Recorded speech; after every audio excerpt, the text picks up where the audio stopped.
संपत्ति को खाने के पीछे किसकी से है? प्रशासन के नाक के नीचे कैसे हुई रजिस्ट्री? कार्रवाई के नाम पर क्यों हो रही है खाना पूर्ति? अब तक क्यों नहीं हुई भू माफिया पर कड़ी कार्रवाई? जॉन्स मिल 100 साल पुरानी ज़मीन, जहां पर बहुत बड़ी जॉन्स फैक्ट्री डली थी, कपड़ा मिल थी, उस पर भूमाफियाओं ने कब्जा कर लिया है। उस ज़मीन के ऊपर बड़े बड़े लोगों का संरक्षण है, जिसके कारण से भूमाफिया उसमें पनप रहे हैं। भाई, हमारे क्षेत्र के विधायक और मंत्री इस गंभीर प्रश्न को विधानसभा में नहीं लगाते हैं, इस पर मांग नहीं करते हैं। ये एक अपने आप में प्रश्न है कि कहीं ना कोई दबाव है उनके ऊपर। एक विधायक का उसमें क्या नाम, पुरुषोत्तम खंडेलवाल जी का, तो उसमें कार्यालय खुला हुआ है उसी जो भूमाफिया है उसकी बिल्डिंग में।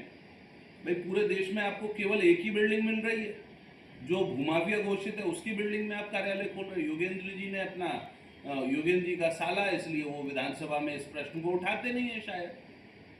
बहरहाल, ये प्रश्न उठना चाहिए।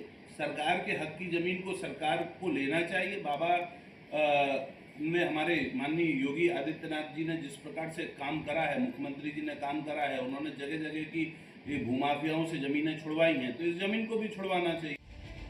माफिया ने करोड़ों की जमीन पर खुर्द बुर्द कर दिया, लेकिन प्रशासन की नींद नहीं टूट रही, या ये कह लीजिए कि प्रशासन जानबूझकर अनजान बना हुआ है। लेकिन कोरोना काल में भूमाफिया की एक गलती बहुत भारी पड़ गई। कोरोना काल में भूमाफिया ने जमीन पर विस्फोट कर दिया।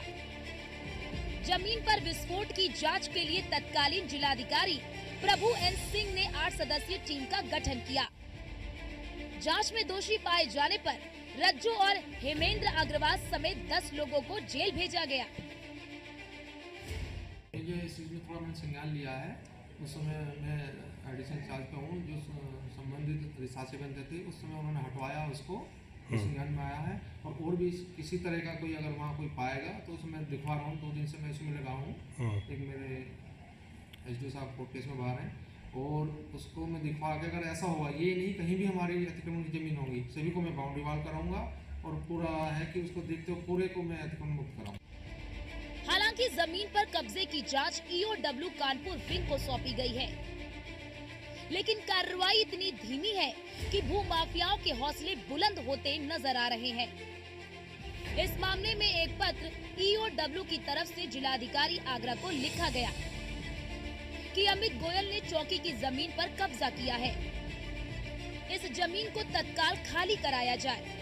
साथ ही जोन्स मिल की जमीन पर 3 अवैध पेट्रोल पंप का संचालन बंद कराया जाए और भूमाफियाओं के खाते सील कर इन पर कार्रवाई की जाए। लेकिन मामले में प्रशासन की तरफ से अभी तक कार्रवाई नहीं हुई। इससे साफ जाहिर होता है कि इस जमीन पर कब्जा कराने और भूमाफियाओं को बचाने में किसी रसूखदार शख्स का हाथ है। इस समय मौजूद है जोन्स मिल की जमीन पर, जिस पर माफियाओं ने सरकारी जमीन पर कब्जा किया था। ये जमीन जो दिखा रहे हैं, माफियाओं ने पुलिस की जमीन पर भी कब्जा किया गया। आप समझ सकते हैं कि पुलिस की जमीन पर भी माफियाओं ने कब्जा किया गया, तो उसके बाद आम जनता की किस प्रकार की स्थिति होती होगी माफियाओं के सामने।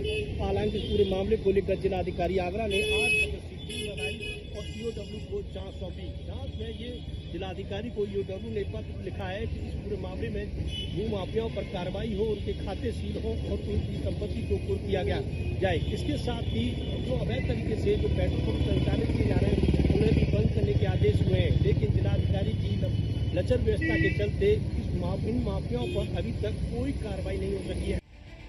जांच शासन की हो या ईओडब्ल्यू की, लेकिन प्रशासन के सुस्त रवैये के चलते भूमाफिया ने करोड़ों की जमीन को ठिकाने लगाया, लेकिन कार्रवाई के नाम पर आज तक खाना पूर्ति की जा रही है। आगरा से कृष्णा त्यागी की रिपोर्ट, न्यूज़ 1 इंडिया। कासगंज से एक सनसनीखेज खबर सामने आ रही है, जहां एक महिला ने फर्जी एसपी बनकर करीब 5